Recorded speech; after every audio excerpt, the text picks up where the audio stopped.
And welcome back to Coast. George Norrie with you. Let me tell you about our guest. Mark Sargent started his career playing computer games professionally. I've got to ask him about that. And from there, he spent the next 20 years troubleshooting, helping to train people in proprietary software.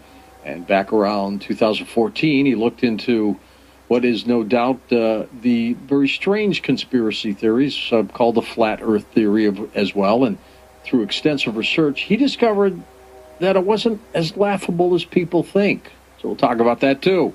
Early in 2015, he released a series of YouTube videos titled Flat Earth Clues, which really delves into the possibility that our human civilization is inside its own Truman-type show, like an enclosed system. And here he is on Coast to Coast, Mark Sargent. Hey, Mark, how are you? Hey, George, thanks very much for having me, man. Looking forward to this. Now, tell me, what is a professional computer game player? What is that? You're right. There's not a lot of those guys out there. And when I was doing it, there was very few of us. For me, when I was hired on as a ringer, as a professional computer game player, I basically went to the conventions, and I was the guy that represented the game. So I would play the game live on the screens, and since I was, pretty good at it, playing it day in and day out, I made the games seem a lot better than they were. And that was a lot of fun. Did that for 3 years. It was a blast. Went to Macworld and E3 and just showed off all the time. These games are getting so sophisticated and so lifelike. There was a story that came out just a few days ago, Mark. I want to get your reaction to that. That said, young kids, if they play video games extensively, and they cited a few, could develop brain problems later on in life, that their brain literally forms in different ways. Wouldn't surprise me at all. Really? Oh, no. Because I never stopped playing games, which is how kind of, I got into this. And, you combine the realism of the games now, the immersive effect of the games, combine that with the movies that simulate games, games or movies like The Matrix. Or the 13th Floor, that put the idea that, not only could you be playing, an immersive game, but you could be in an immersive game. Absolutely, it could affect you psychologically. No doubt in my mind. And, we know through some tests, for example, in Japan, some kids were watching cartoons and special video games, and there was a kind of flicker on there, and it was almost as if they were in a trance. Yeah, I could absolutely see that. Our technology has gotten to the point where we're only one step away from some sort of hologram, type helmet, or piping directly into the cerebral cortex. Yes. Once you do that, then everything blurs, and then then this discussion turns a whole different way. And then you see marketing programs like Game of War, which. Yep. They got to be spending a fortune with Katie Upton and the promotion they're doing. What are they trying to do? Sell the games or just get people to use them? Good point. It's a little of both. At this point, all lines start to blur in that case. Yeah, using Kate Upton, of course, to push the sex angle, that's right. which of course hits that demographic right on the head, and then you get into a whole another level of positive reinforcement. But they know what they're doing, don't they? Yeah, they do. We've gotten a lot better at this stuff than we used to be. So let's talk now about this transition from you as a professional game player to what you did in the software industry. And then all of a sudden, you started looking at the Flat Earth Theory. How did that happen? I was looking, I was kind of a conspiracy guy anyway. So I looked at a whole bunch, being as open-minded as I was, I looked at just about every conspiracy, and this one crossed my desk, like I'm sure it's crossed yours over the years, but it's like you just pass it by, and it's like, oh, that piece of junk, that thing's horrible. And I had gone through enough conspiracies to where I finally said, you know what, I'm just going to look at this thing and debunk it. I'm just going to get it out of my, out of my field of vision and just go through it. And I thought I could tear through it in like a weekend, and I spent the next 9 months, the better part of 2014, looking at this, and then kept banging my head on the desk because there were so many loose ends, so many loose threads that then, February of this year, all of a sudden I woke up with this Jerry Maguire moment of clarity. and just, you know what, I've got the whole freaking narrative in my head and started cranking out these videos and didn't really think even much of it. It's like, okay, I'm just going to put it out there. I'm going to propose the theory that we're in an enclosed world, Truman Show type thing. And it just started gaining traction to the point where, I just put up my website like 5 days ago. We're going to crash it tonight. You know that. Yeah, maybe. Watch. Provider's ready. We will unleash our people. Yeah. We will do that. So, in your opinion, the theory at the time, the flat Earth theory, was what? Ridiculous. It was ludicrous. It was antiquated. Take your pick. Was it a combination of antiquated religious belief, or was it just part of a very fringe part of the tin hat crowd? Because as you know, in conspiracy circles, this is one of those topics that even conspiracy guys don't touch because it's just so we're so ingrained into it. And I was one of those guys. This was literally right in front of my face 15 years ago. When I noticed, the just total absence of the pictures of Earth from space, and I still couldn't see the forest for the trees. And we've all seen those pictures, those gorgeous pictures of a somewhat round planet. Oh, but perfectly round planet, depending on where you go. With, the oceans and the clouds, and it's just gorgeous. I don't see anything flat about that at all. No, nothing flat about that at all. With the yeah, you're absolutely right. But the question came down to me. There were a couple things that I dug into, and I really kind of started off rumor because there was a video that a German guy had put on YouTube, and it wasn't in English, so I had to kind of translate it. But I kind of got the idea. He initially had said that, hey, there's the flights in the southern hemisphere are wrong. There's something going on. Anytime you try to get a flight in the southern hemisphere, there's all these weird connections, and they don't make any sense. And I go, okay, that's one thing. And then there was another guy who goes on the YouTube handle, the NASA channel. His name's Matt Boylan, who put a story out there, and I bought it hook, line, and sinker, and said that he was an artist that used to work for NASA, and he was told, when he was in his 20s at an elite NASA party that they said, look, the Earth isn't shaped what you think it's shaped, lad, and I really do, and I didn't believe it at first. I looked at that story and I was like, I can get through this thing, and I couldn't do it. After all that research, finally I got to the point where now I was doing history, saying, okay, when did it become a globe? For most of our history, the first 4,500 years of our history, every tribe, every culture, every religion thought it was some sort of flattish, enclosed system. Something happened. And then, 500 years ago, Copernicus, sort of led the charge on that. And then it became a globe. But there was a problem, and that's where, the clues started, where there was no way technologically to prove it. And so they put the globe model out there in, mid-1500s, but, the first balloons to carry people didn't come along until 200 years later. That was 1700. Still couldn't get high enough. First planes around 1900. Pressurized cabins didn't come along until, sometime after that. So the question then became, if the if the rocket program between Russia and America didn't crank up until about 1957, let's say they went up there, and they had the ability to take the picture, finally, of the Earth. Well, let's say it didn't look exactly like you thought it would. Would they tell anybody? And everything that I was researching said no. They absolutely wouldn't tell anybody. They would not. Well, we know they won't tell us about UFOs and those kinds of sightings. We know that. Yeah. Now, tell us about the enclosed world model. What is that theory? The enclosed world model is a little different from, and which is why I've been sort of ostracized by the pure flat Earth movements. There's several flat Earth official quote unquote flat Earth groups out there that have given me a hard time because I've sort of I've changed the model a little bit to account for things. But basically, what I'm saying is, if anyone, and here's the easy version for those because this seems to because people are shaking their heads still. Yeah, I know. I know. Believe me. The easiest version is if you can think of the Truman Show, which is, everybody knows that movie, from 1998, Jim Carrey, where he was born into a giant Hollywood simulation, like a giant planetarium that was about 20 miles wide, and he was fooled the entire time, and only through a series of production mistakes did he figure out that he was actually inside a dome structure. Well, imagine if the Truman Show was thousands of miles wide.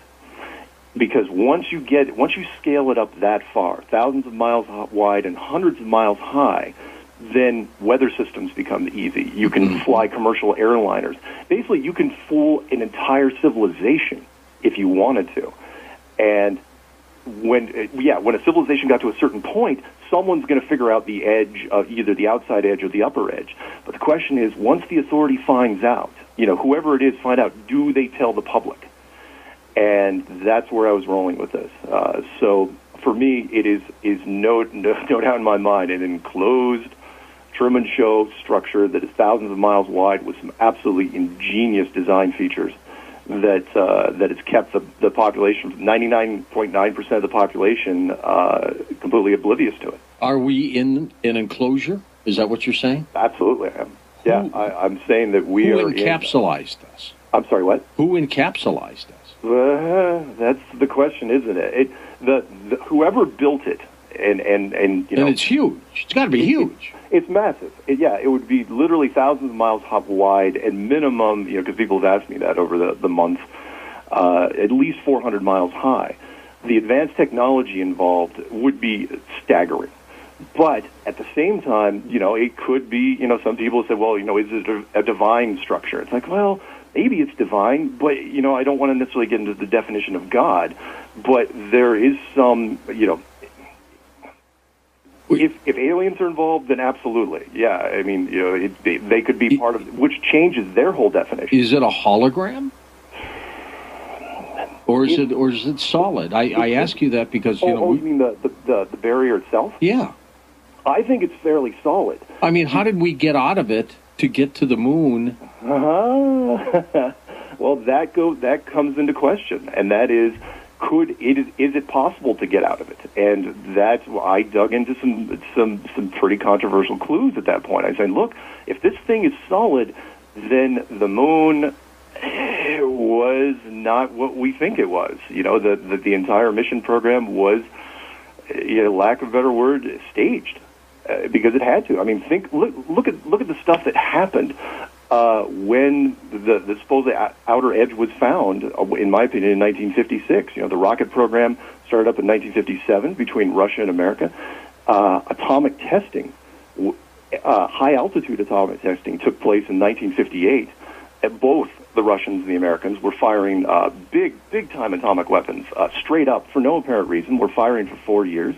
As soon as they were firing those things off, NASA was formed in 1958.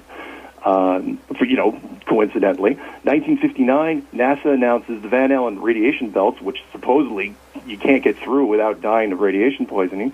And at the same time, they seal off Antarctica. NASA didn't do that, but all the governments of the world did. And to this date, no corporation in the world is allowed to do anything in Antarctica. And I thought for a moment my executive producer was trying to pull a fast one over me.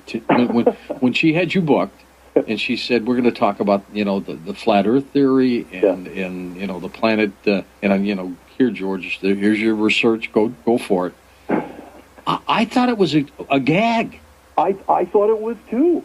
Honestly, when I looked at it, I never, ever thought, because people say, why are you doing this? I'm going, look, I'm not doing this because I'm looking to get famous or anything. I mean, I honestly believe this, but it's only because I can't prove the other side of it.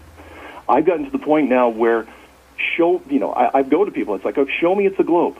Tell me how you know it's a globe. And their first reaction, everybody's first reaction is, well, we just know. It's assumed. It's like a mathematical given in algebra. And I go, okay, is it because you had a globe in your classroom in first grade? Or is it because NASA gave you a picture that the first picture they released was either 1969 or 1972, depending on when you look. Some people say it was Apollo 17. Some people say it was a little bit earlier. But there are so few NASA pictures from space. And if there are tons and tons of satellites, and if there's tons and tons of missions, then why aren't there more pictures? Why are when you Google the Earth from space, why are they all composite images? Why, when you did this 10 years ago, even up until, say 2003, 2004, why was there only one? Well, let me ask you this, Mark. Because there's going to be a million questions. Oh, I bet. We're with Mark Sargent. And one, by the way, I can't figure out how you're making any money doing this. I haven't made a dime. All right. So there's no profit motive here. No.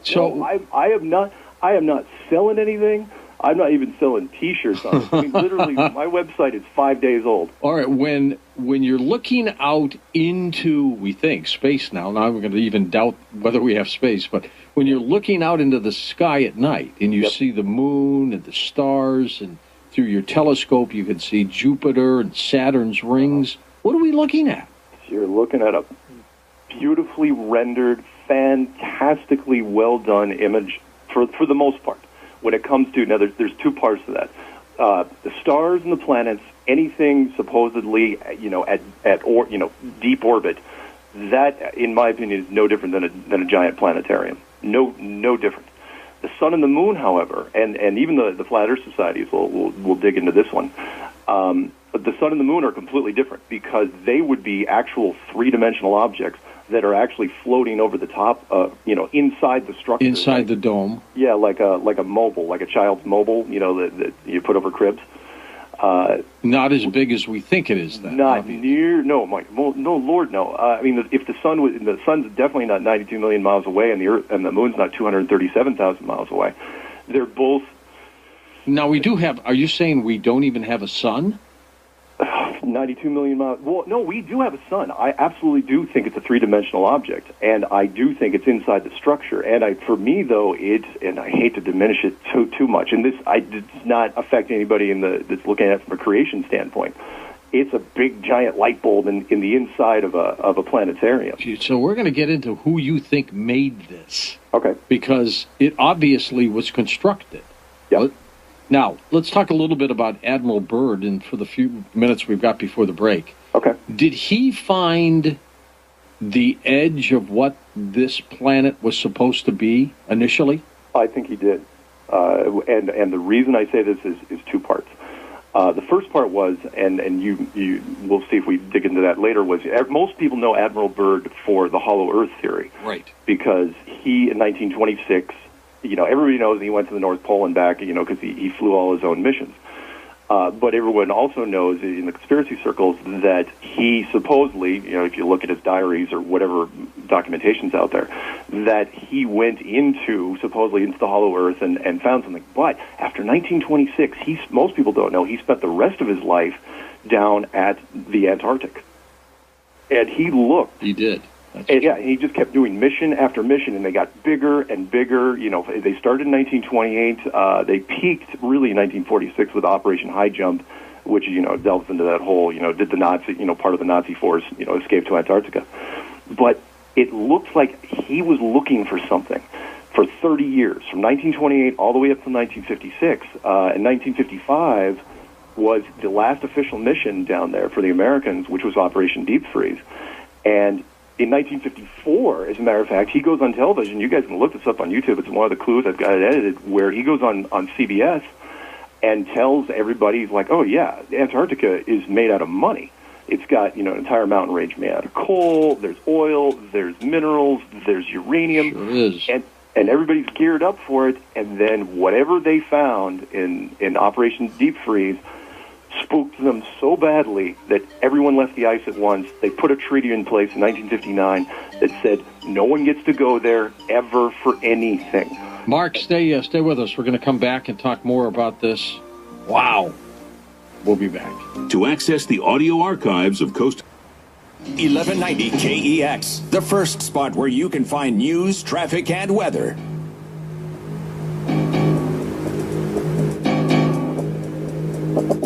Welcome back with Mark Sargent and his incredible theory. What he's done is he's taken the flat Earth theory and he's pushed it a little bit further than that. Mark, are there others who accept this theory that we're talking about, and that's this enclosed Earth theory? Yeah, but no official organized group yet. The Flat Earth Society and the International Flat Earth Research Society, and then the Serendipitous Boards.net. They've all got their own slightly different takes on it, but yeah, the acceptance has been, again, way more positive than I would have imagined, which is, why we're talking. All right, here's the $64,000 question. Sure. Why enclose the planet? What's the purpose? Why enclose it? Several reasons why you can close it. The first one would be, why is built? The big reason for me would be a combination of an education system coupled with some sort of perspective recharge. Meaning, let's say, because the next question after that would be, what's outside of it? If we are enclosed, if we are sealed into this thing, like a giant petri dish or snow globe. And what we see are merely pictures or images. Exactly, yeah. If you're in a giant planetarium, then what's outside of that planetarium? And for me, I try to take the optimist. I try not to do the whole sinister Matrix take on it, and that is there's some sort of unlimited dimension outside of it, some higher frequency, something that's way better than this is. And the only way that we can appreciate it is to be inside here. So what I've been throwing at people lately is like, look, yeah, the inside this world, it's not real great. A lot of people suffer, and there's a lot of misery here. But wouldn't it be something if you actually volunteered for it? You signed the waiver, you paid your ticket, you got in the amusement park ride, and you went in. But of course, the caveat to that would be is that you would have to have some sort of temporary amnesia to come in here. Okay, but again, why build this thing? Why build, assuming the planet is flat? Yeah. Why seal it in? Why seal it in? Oh, geez, that's easy. In a situation like this, because there are other people, absolutely. Matt Boylan from the NASA channel is real big on saying that this is part of a bigger system, like an egg carton, where there's more worlds besides this one outside, and there's a much flatter system. And he said, well, it shouldn't be sealed in. But for me, it's like, look, our civilization, as advanced as we are, you do not want any sort of cross-contamination.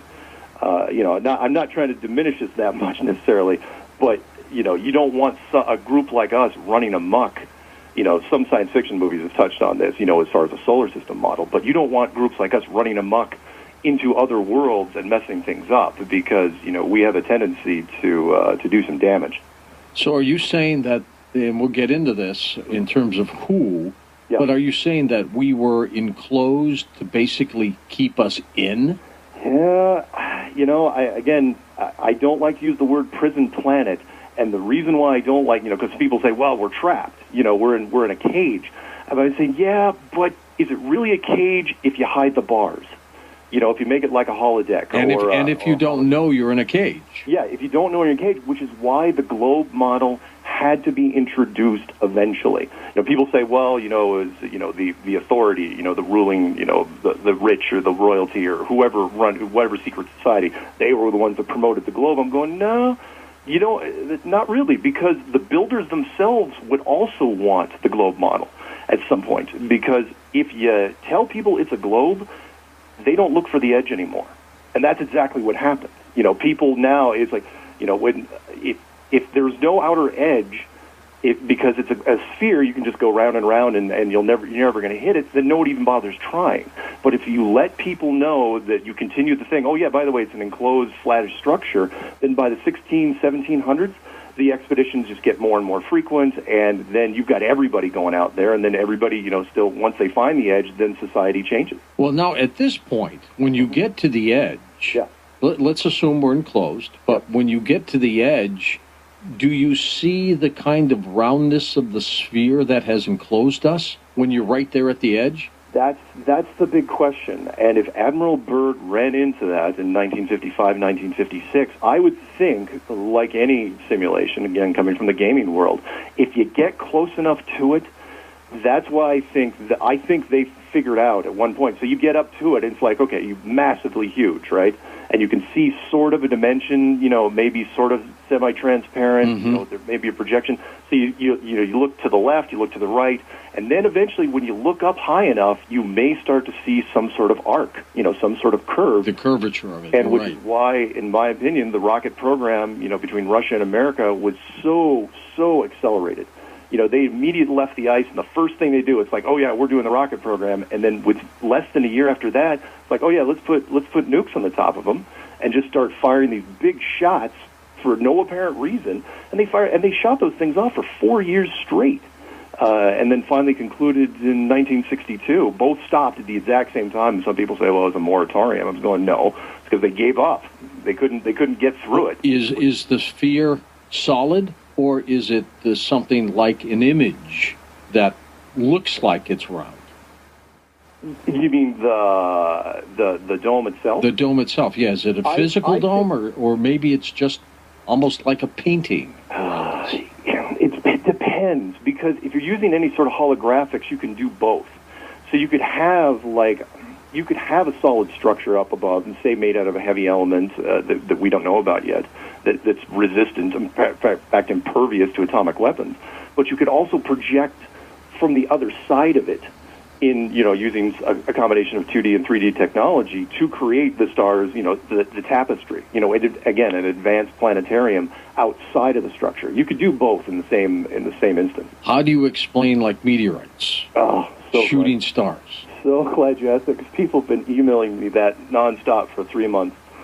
Meteorites and shooting stars. If the meteorite is getting into the atmosphere, that is one of the easiest thing to do from an enclosed system, because you just introduce it, and that wouldn't be us. That wouldn't be like a Harbor or CERN thing.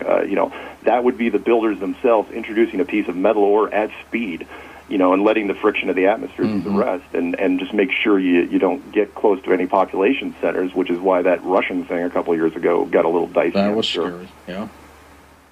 But they're real. Yeah, no question they're real. But it's not hard to do. I mean, if the structure's real, if the enclosed world is real, then throwing a couple rocks in, that's easy. All right. In your opinion, though, is this a physical dome, or is it a something solid, or is it an illusion type thing? I think it's physical. Okay. And I think that any sort of alien technology has the ability to either phase through it or just blink through it. One way or the other. So I absolutely do think it's solid, just because if I was going to design it, again, from a gaming design standpoint, I stared at this thing for months, and everything that I saw, I said, look, you cannot let you've got to make it an enclosed, solid system. What kind of material do you think it is? Super dense, heavy elements. Some people have suggested a heavy water that we don't know about, because, then you get into that whole firmament water, separating the waters from the waters from Genesis. I think it's a heavy element. But again, it could be, a very, very dense force field. There's different ways you could look at it. There's different ways you could go. But for me, probably, I would go with a more solid structure. Therefore, you wouldn't have to rely too much on the energy side of things. This fascinates me, Mark. Oh, God. And part of me thinks you're insane. The other part thinks, you know what? Well, let's talk a little bit more about this.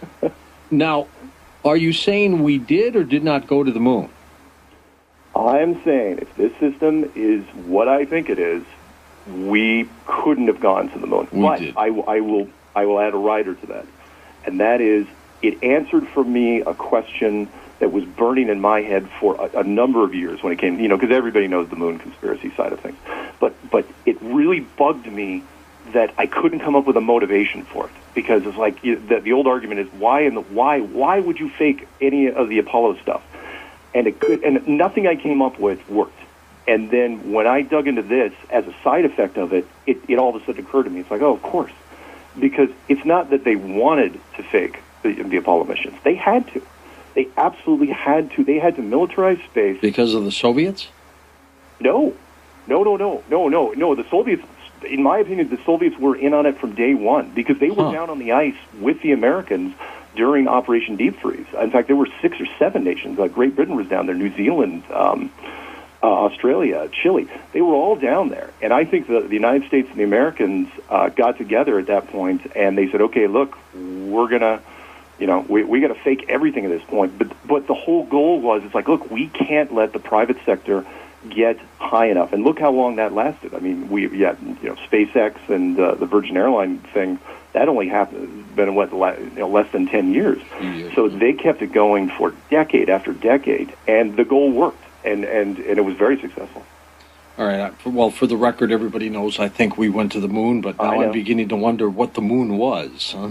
Well, if anyone wants to know, and I throw this in, this isn't necessarily my research, but if anyone wants to look into the moon itself, because it does fall into this model, just either go to YouTube or Google lunar waves, because it is a fascinating take. There's a guy out there that's taken some fantastic HD footage of the moon, and he shows, again, I'm saying this from the gaming standpoint, what appears to be a resolution issue with the moon.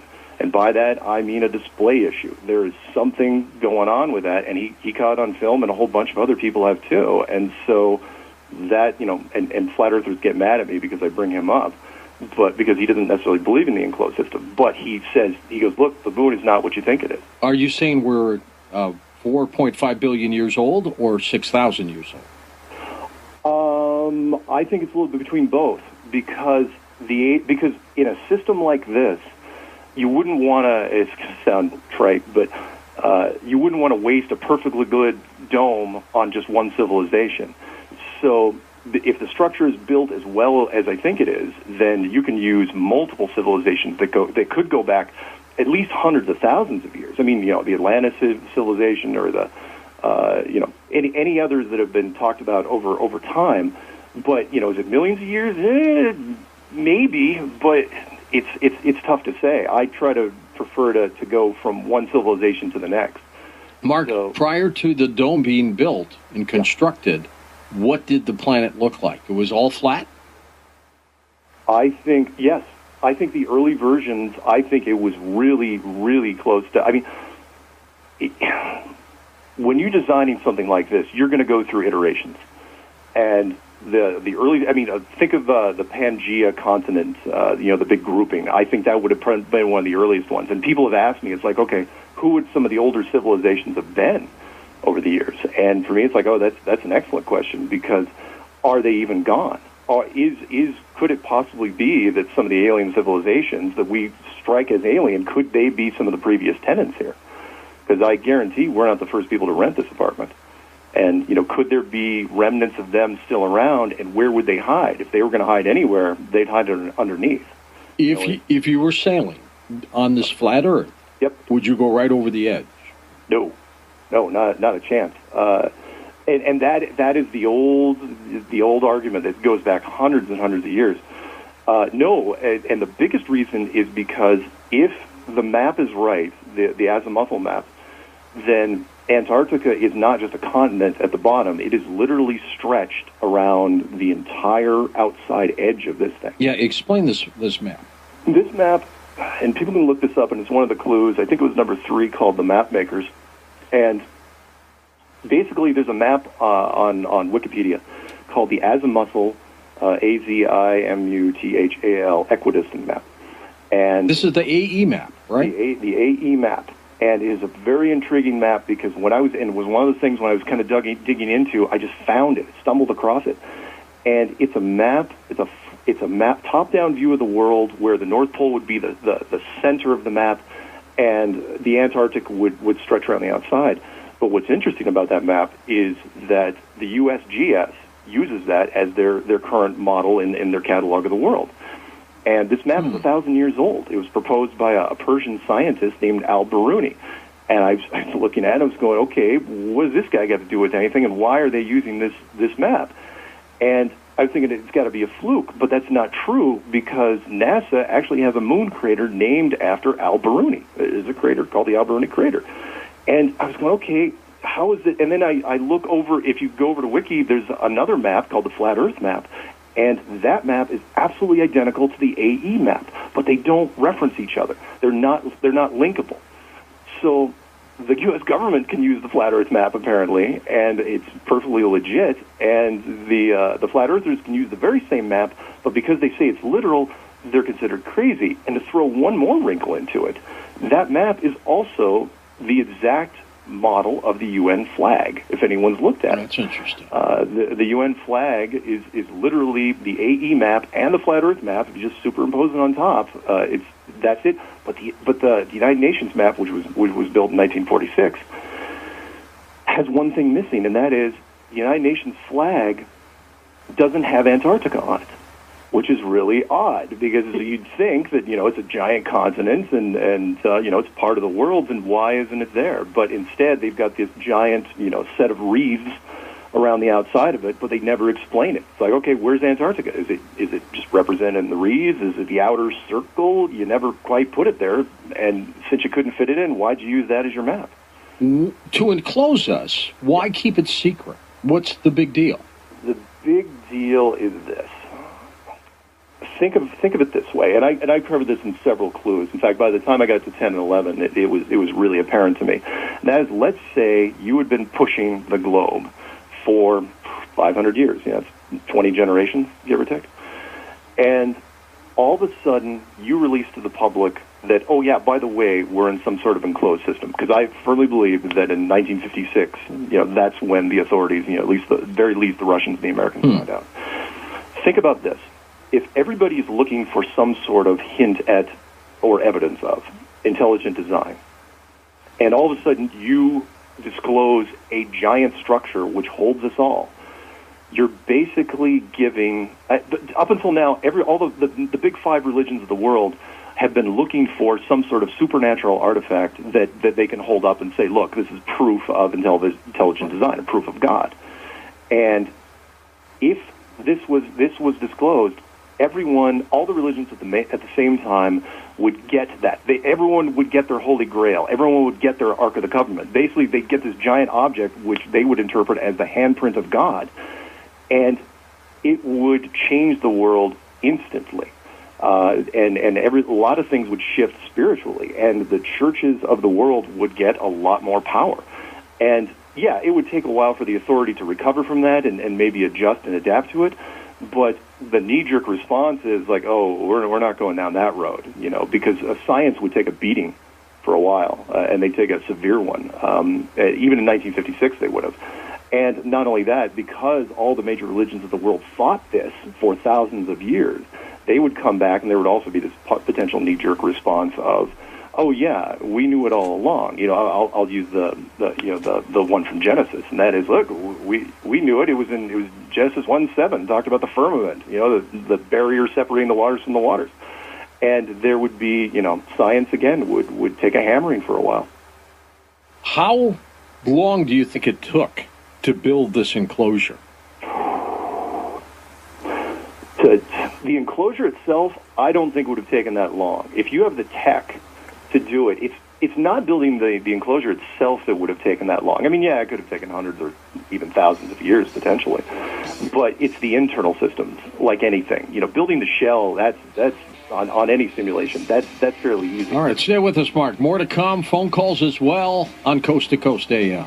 Find out more about tonight's guest. Log on to coasttocoastam.com.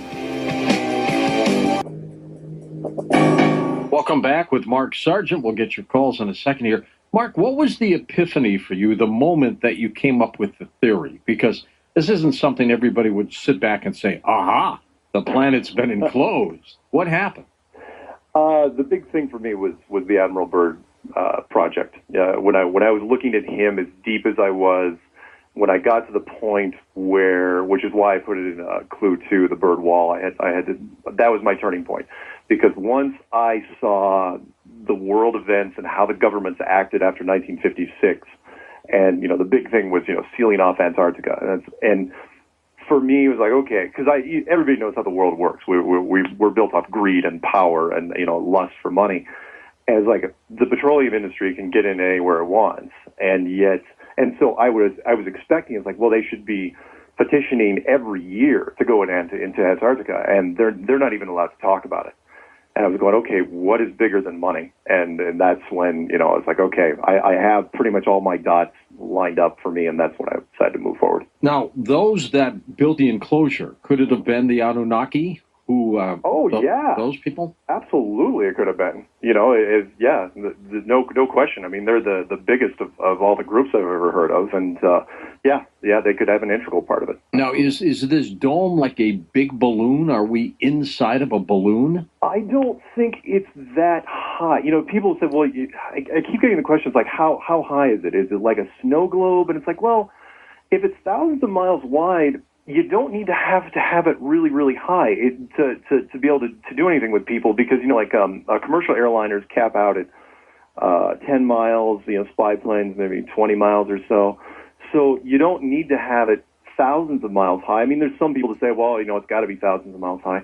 But for me, it's like a shallow sports stadium or a planetarium where it's, hundreds of miles high. But that is really, really shallow compared to the width, which would be thousands. If we're in a dome, it would seem to me then that we're in an artificial atmosphere that has been created for us. Yeah. Yeah, everything would be artificial here. And I discussed that in, I think it was Clue 6, depth perception, which is, the jet stream is really no different than a giant air conditioning system. You've got the underwater conveyor system, which, the lack of a better term, would be like jets in a hot tub. You have the magma system underneath, which is really interesting because, we've always described the core of the Earth that, we've said, all these bands of how far down it goes, but we've only been able to drill commercially 8 miles down, and after that, the drill bits overheat and stop working. So how are they even telling us what the core of the Earth is if they can't even drill past 8 miles, which is nothing as far as distance goes? All right, now we go to the phones. John is in Webster, Texas. Welcome to the program. Hey, John, go ahead. You'll be our first. Yes, excellent discussion, George and Gamer Dude. I think the answer lies in your song, sort of, in an interesting way, the mystery ship that rides Captain George. But I see an avenue out of this being hopelessly lost in some entity's entertaining encapsulation of all this in a simulation. And I think that avenue reaches back to and beyond the philosophical foundations of computer science. If we look at the culmination of the Enlightenment philosophy, it branches out in all directions, back to Aristotle, but also forward in natural law. In other words, if there is a real God, does he not govern final reality? So that would be an avenue out of the philosophical constructs of the computer science possibilities. If we're imagining this, if it's real, if persons matter, if we are tortured by some alien entity that's thousands of years beyond us, would not God step in and say, that's wrong, because we are on the foundation of what is good and what is right? And I think it reaches back to the rudiments of the Enlightenment philosophers. Thank you. All right, what do you think of that, Mark? I'm not sure God steps in. And that's a great point, because it could be the reason why this topic, for whatever reason, in 2015 is being talked about. Could it be that, the aliens or whoever it is who may be controlling the structure, maybe they're just controlling it from the inside, but the actual structure is a godlike structure, and maybe it is going to be revealed one day. Maybe that is the thing that people are talking about in all the prophecies and all the religions, that there's going to be some revealing of the actual perspective of where we are. Very possible. When you tell your friends or family this theory of the enclosed Earth, what do they say to you? Initially, I I get the standard reaction, but I'm a fairly eccentric guy anyway. No. So they're not completely surprised. But at the same time, like my mother, who is a devout Christian, she's looked into a lot of the scripture over the last, few months and said, what? It's not a bad argument. And I said, hey, that's all I'm asking for. I'm not necessarily trying to, beat you over the head with it. I'm just saying that it could be possible. Now, when we send rovers to Mars and they send back pictures of Mars, are you saying that's not happening? I have serious doubts, very, very much serious doubts, because if it was happening, they would have to get through whatever this thing is. And I just don't have any faith in it at this point. I've had to relook at a lot of anything that we say that we send outside of our world. I've had to revisit. Let's go to Hawaii. We're going to Oahu. Jason's turn. Hi, Jace. Oh, hi. Thanks for taking my call. Sure. I just have a question. I'm trying to follow along here, but I just had a couple questions. If you're claiming this is a two-dimensional artificial alternate reality that was created by some other intelligent race like millions of years ahead of us. So if they had all this technology, why would they make everything flat? Wouldn't they just go ahead and go with the physics we have of, gravity and the solar system and how everything works and all these satellites we launched and well, I don't think, Jason, they made it flat. It was already flat. What they did. I know the question he's going with. All right, and that is why, if you have advanced enough technology, then why not create a globe? Why not build a solar system like we perceive it? And because I've gotten that question before. And here's the reason. The reason is, from a design standpoint, it is way more efficient to build it in a flattish enclosed system and then simulate a solar system. Way, way, way easier. Again, no different than a planetarium. As long as the civilization, as long as the population buys into it, then that's what you go with. If you can simulate big, then you build small. But if if you have unlimited power, then absolutely you build the whole thing. But you try to stick you try to stay consistent with the design features. Interesting take on all of this. I got to tell you, Mark, it's weird. Tell us about YouTube and where people can at least watch what you do. Oh, absolutely. YouTube, you can in fact, you don't even have to do it and go to YouTube. And just Google Flat Earth Clues, and it'll all show up. Or at the very least, you can go to enclosedworld.com. But or if you're on YouTube, again, just type in the search Flat Earth Clues. You don't even have to spell it right; it'll show up. We go to St. Louis. Hey, George, welcome to the program. Good to have you with us. Good morning, George. Good morning, Mark. My original question was, how do you get outside the system? And you're defining something in thermodynamics as known as a closed system. And then it occurred to me, as I was waiting, if you were to transport a whole civilization from one end of the universe to the other, and we're talking about thousands of generations that live and die, and, there's a progression, obviously, as you're traveling through space. That's what I would do. I would build an environment, a spaceship, an artificial environment, and transport people, even entertain them with the celestial diagrams that you talked about. That's exactly what I would do. They would never know that they were in flight for thousands of generations going from one end of the universe to the other. It'd be like an artificial environment inside a spaceship. Yeah. Did you happen to see the last 20 minutes or the last scene of the movie The Signal that came out last year? Yeah, I did. Yeah. That's exactly what he's talking about. A giant. You take the people, you put them in a simulated thing, and as long as you can keep them from getting to the edge, they're not going to know. And I love the last 20 minutes of that movie. I thought it was great. Let's go to Mary in Salt Lake City, Utah. Hi, Mary. What do you think of all of this? Most of my questions have been answered, but I still have one. And what would the purpose of this be? Whether it be the Anunnaki that did it or God? What's the purpose? If it's the Anunnaki, I know why I would do it, and I put that in Clue 8, which was called Creative Force, and that is, if you're an advanced civilization that's lived, tens of thousands or hundreds of thousands of years, the one thing you would probably prize more than anything else would be novelty, and that is you let a civilization develop because every civilization has its own creative beginnings and offshoots. We're in a terrarium, aren't we? There you go. And everyone would develop slightly different. Think of all the different things we've created with the arts.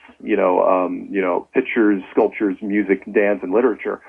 Those things are all novel with every civilization. So if you're an advanced civilization, that's why I would do it. Now, if you're talking God, there's a whole different set of things you'd go there. Is it a test? Is it an education system? Is it a perspective system, to where we're separated from God and then have to come back and we have to, suffer here? There's a whole bunch of different ways you could go with this, but all of them I think are practical. Mark, we get lots of emails. Got one from a listener who said, George, attack him. Crush him. And that's fine. Believe me, I know, completely understand.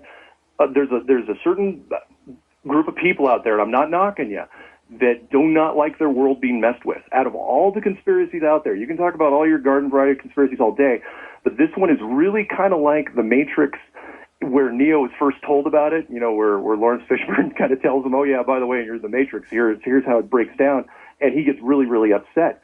Totally understand that. Again, I'm not trying to beat you over the head with it. I'm just saying, look, it's possible. If you're happy with the globe, then stay with the globe. Don't even listen to me. But, just understand that technological-wise, we're getting to a point now where we're really close to creating this sort of environment, at least digitally. Well, I could attack you all night, but you'll never get your story out. Good point. And everybody has pretty much said the same thing. Every interview I've done, there's, you'll get emails and some calls that come in, and there'll be people that's like, how dare you, that you're saying that the world isn't what I think it is. And it's like, look, I'm just saying, I'm coming from a design world where we're getting to that point now anyway. So we might as well start talking about it, which is, again, why, for whatever reason, in 2015, this topic, last year we couldn't have talked about it. This year, for whatever reason, maybe it's a 100th monkey effect, we're talking about it. Are you open to the fact that you could be wrong? Possibly, yeah. But if I'm wrong, then I'm wrong because there's something else bigger that's being hidden that I haven't even seen, that even dwarfs this. Because for me, everything that I've seen hints at a secret so huge. This was the biggest thing that I could even visualize. But yes, absolutely, I could be wrong. Sure, I got no problem with that. Let's go to Leonard, Columbus, Ohio, first-time caller. Hi, Leonard. Hello, George. Hello, Mark. Hey, Leonard. I'm a little nervous. That's all right. But, Mark, you mentioned something earlier about a person willing to come to this planet voluntarily and the memory being erased. Could you expound on that a little bit more, please? And I'll take my answer. Yeah. Sure. Imagine this. So I'm going to use the amusement park ride analogy, which is you say you're on a roller coaster. You know that it's kind of scary and there's parts you don't like about it, but you're on a roller coaster. Now, like Space Mountain, if you've ever been to Disneyland or the Matterhorn or whatever. But imagine if you woke up on that roller coaster and you had no idea how you got there. Let's say you had amnesia. That roller coaster takes on a completely different perspective. And by that, I mean you don't know if you're in danger or not. Now, the roller coaster operators know you're probably fine, but you're gonna treat this like life and death. So that's the only way a world like this can work, as far as an enclosed system. You come here for, again, it could be education system, could be entertainment, but you come here to get scared, to get stressed out, to get worried, and more importantly, to suffer to a lesser degree because you can't appreciate light without shadow, good without bad. There can't be a hero without being a villain. So being in a world like this, you will appreciate what's outside it much, much more. Frank is in Janesville, Wisconsin now, and it's your turn. Go ahead, Frank. Hi, George. Hello, Franco. Pleasure to talk to you fellas again.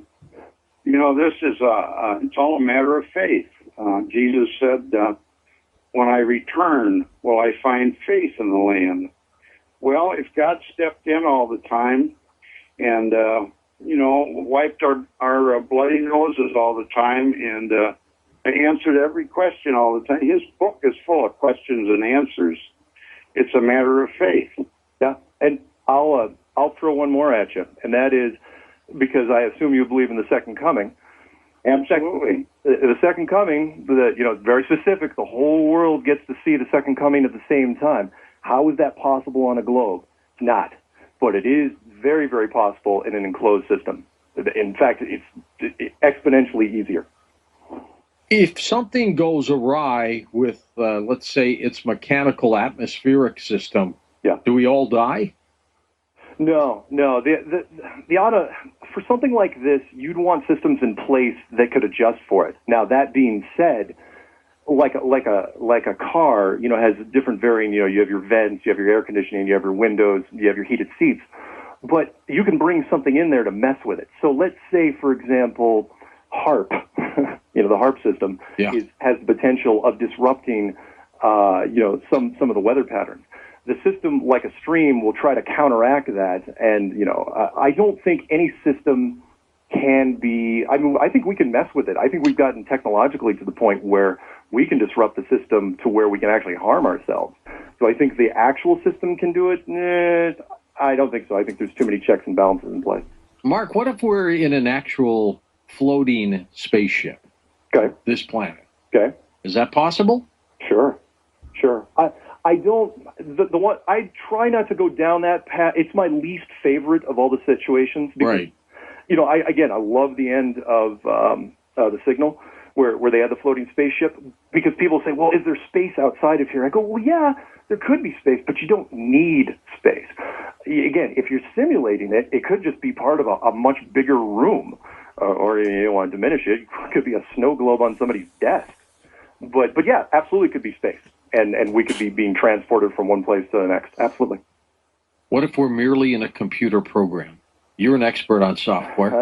What do you think? The Matrix. Well, yeah. I'll use a Buckaroo Banzai reference, and that is, you know, if the protons and electrons and all the things that make up the solid parts of our body are only a quadrillionth of our actual mass, then yeah, if we're talking about matter, yes, we could be in a matrix inside of a holodeck, inside of a terrarium, or whatever you want. That could be amazing. We're going to come back and take some final phone calls with Mark Sargent as we talk about his theory, an enclosed Earth.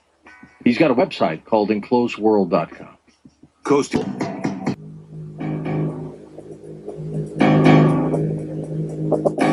Okay, welcome back. Our final segment with Mark Sargent. Mark, in some of the movies you see and someone's been kidnapped, they want proof of life before they bring the ransom. How about this? What has been your proof for you to come up with the theories that you've come up with? Excellent. The proof is out there, and I am going to try to find it one way or the other. The only way you could really prove this is to either solve the hollow Earth scenario, because that will also, determine the structure and shape of the Earth, or to find the edge of the Antarctic Circle. So for me, I came up with something because people are saying, well, you should go on the ice and see if you can cross Antarctica and all this stuff. I was going, no, there's a way easier way to prove this thing out. And that is you just take two boats, put them within binocular range of the Antarctic coastline, have one facing clockwise, the other facing counterclockwise, and have them just start taking off. Or you could do it with one boat and one plane, but two boats, seems fairly easy. And if Antarctica is what they say it is, then it should only be slightly bigger around than, say, Australia. So those two boats should meet each other within, say, a week, give or take. But if the Antarctic coastline is what the AE map or Azimuthal map says it is, then those boats wouldn't meet each other for a very, very long time, more like a month. And so you could probably quit after 2 weeks and then at that point say, yeah, absolutely. And plus, the reason why you want to keep within binocular range of the shoreline is because that way you can bypass the GPS system and you can just go visually. Now, the planes that fly normally, and I'm on a lot of them. Yeah. Can they go beyond? Because are we talking about a false atmosphere, false space? Is none of it real? I don't think any of it's real. But as far as the planes you're flying on, the structure is so high that you don't even come close to reaching that. Again, commercial planes cap out at roughly, 10 miles or 50,000 feet. Yeah. So that's 10 miles. If the dome, if the structure caps out at say 400 miles minimum, you're not getting anywhere near that thing. So everybody that's flying commercially, they're perfectly fine. All right, let's take the final calls. Jerry's truck driving in Arkansas. Hi, Jerry. Go ahead. Hey, George. Hey, Bart. Hey, Jerry. I got a simple question and a comment. All right. How do you explain the sunrise at a different time from the East Coast to the West Coast? And a comment is the way that everybody would see the second coming of God was TV. Everything's in real time now with computers, and everybody's got a phone. Good. Camera phone. Good. I'll take my answer off there. I enjoy your show. All right. Thanks a lot, Jerry. He's been on hold so long. He started in Arkansas. He's probably in Illinois by now. to answer his first question about sunrise and sunsets, and actually that's a good one, because in my model, and this is one of the reasons why I choose not to use the tabletop flat as a coin model, and that is, for anyone who wants to look this up, look up Orlando Ferguson's 1830 flat and stationary Earth map, where he kind of shows it shaped like a roulette table, where it kind of have a bulge in the center where the North Pole is, and that really, from an elegant standpoint, takes the edge off the sunrise and sunset, because I know where he's going on that. Because if you didn't do that, then you'd have to turn the sun into some sort of directional light, because people ask that all the time. What about time zones? And of course, like you were saying, everything's in real time now. Yeah. That's a great point. Good one. We go to Paul in Hilo, Hawaii. Hey, Paul, you're on the Big Island, and you are now on the air with us. Hey, yeah. Hi, George. I like your show. Thank Listen, one thing that I was going to say is that if you're saying that the second coming, they can't see it around the globe, you're kind of making God a small person, because God can do anything. He can put it in our minds that this is the second coming. But then what you're talking about is the evil genius theory, that we are just a whitewash, and evil genius is putting things in our minds as we go around. Now, I'm going to be a little bit critical now and say, what you're talking about, we've heard before in many different ways. The Hindu, you got to have suffering and pain to know goodness. I mean, I don't hear anything new here. And, just the same stuff over and over again. Well, Mark, I think I have heard new stuff, and that's your dome. Yeah. I mean, I know where he's going from this. From the spiritual side, yes, I am throwing in some of the old favorites, no question. But I am absolutely taking it to a whole new chapter here. Different level. Yeah. A little level up above, as a matter of fact. There you go. I mean, it's hard to believe. I know. It's strange. Yeah. It really is. I mean, where do you go next with this? Well, next with this, really, because when I started this out, there was no agenda. I didn't have a website. I really didn't think people were going to react as positively as they have. So at this point, though, by the time I got to Clue 11, Clue 10 was called Hiding God, and Clue 11 was called Souls in the System, I pretty much set out at this point to create some sort of 100th monkey effect, because this is the only conspiracy that I know of, out of all of them, that I dare anybody to find a different one, that can change the world for it to be a better place.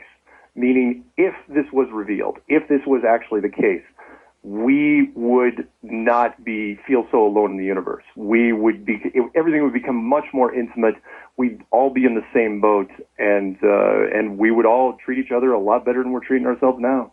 It's a strange planet. Maybe they want to contain us, Mark, because we're so hateful to everybody. Maybe, but I don't think I think we can get past that. I think once we are all in the same situation, I think a lot of that hate dissolves away, and that's the optimistic take I'm gonna go with. Let's go to Marina in Placerville, California. Hello, Marina. Good morning to you. Hey guys, good morning to yourself. Thanks. I just had a couple questions. The first one that I called in about, I was wondering, do you think that this could be some kind of protective layer? Like, say, for instance, if the universe existed in the star system that we think it exists in, could it be something to keep negative alien forces from being able to attack our planet until the citizens here are aware of their existence and we become an interstellar society? Yeah, absolutely could work the other way around. And that is, we could, for the other side, again, I don't like to go down sinister paths, so yeah, we could be shielded, no different than the Ark stories of old. We could be protected from something else that we're not even remotely aware of. Absolutely. Could it be a shield to protect us from an asteroid? Ooh, that's a good one too. Maybe they knew something was coming.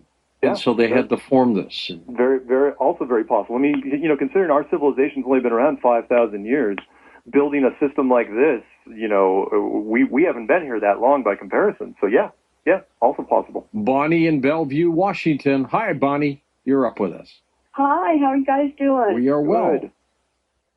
I was kind of thinking along the lines of the Bermuda Triangle, and that maybe there's a tear somewhere in the fabric, as it were, and all the ships and the planes that we attributed maybe getting lost in the Bermuda Triangle actually got through the dome somehow and are floating around on the other side. Ooh, that's excellent. I've gotten a few people that have mentioned the triangle to me, and yeah, I mean, or it could be there could be a mechanical flaw there, to where people they just haven't fixed it yet because they haven't figured out exactly how. Very, very possible. Yeah. Look at this. Wormholes are holes in the fabric of this enclosure. Ooh, that's sexy. I like that. What do you think? Yeah. And you go through it, and actually you're on the other side. Yeah. Yeah. Or, are we trying to create man-made holes to go through that using CERN? Well, now let me ask you this. Yeah. If what you see is artificial, the moon, the planets, the stars, what is beyond the enclosure? For me, again, there's so many, depending on what type of science fiction writer you are, you could go a whole different way with this. But for me, I think it's a much bigger place where that's so much more advanced and so much more unlimited and so much more positive than we are now. I treat this as sort of like a haunted house ride by comparison. So for me, whatever's on the outside, I'm not going to be able to give it structure, but it is a great, wonderful thing. We've got time for Don, truck driving in Iowa. Hi, Donald. You're up with us. Hi, George. Hey. Is that why maybe the shield is the UFOs come into the shield and they'll crash on Earth, like Roswell? Could be. Hard to say with the Roswell thing how they got knocked down, but yeah, very possible. And for me, it gives anybody that's flying a spaceship up there, if anyone's listening, a whole new take, because they obviously, because they could be maintenance at this point. They could be the superintendents. I mean, some of them could be the janitors for all we know. So, but they're definitely still involved. This structure does not change what they are. It just changes their relationship. James in Clinton, Oklahoma. Thanks for calling, James. Go ahead. Hey, the question I have, thanks for letting me talk. The question that I have is, based on his model, how would the moon and the way that it has the tides coming in and out? That's an excellent one. And I've gotten that a few times. In this model, the moon would have almost no effect on the tides whatsoever. Everything would be controlled from down below, which would be, again, from a design standpoint, way easier. You'd use some sort of, because we've been designing this in the gaming world for 20 years, something called a gravity well, which uses, in a gaming sense, like a molecular magnetism, a magnet that can affect anything. It doesn't have to be metal or ore; it can be organic. So the tides are controlled by down below. Mark, what if we are part of a game? What if we're not real? It's very possible. Extremely. We've all been created. Yeah, we could be wiped out just like that. But at the same time, but we haven't up until now. And so for me, if it's a game, it's the greatest game ever created. It's the most wonderful, most detailed, most advanced thing ever. But yeah, very possible. In your opinion, is there a God? Yes. Yes. Now, will I name? Can I describe that God? No, I can't. Did God play a part in this enclosure? Had to have. At the very least, would have. The question is, did God build it from a divine standpoint, or did he subcontract out? Did he just hand over? Is another civilization between us and what we know as God? Also possible. It may be. Hey, Mark, thanks for being on the program. Appreciate it. Thank you very much for having me, man. His website's linked up for you at coasttocoastam.com.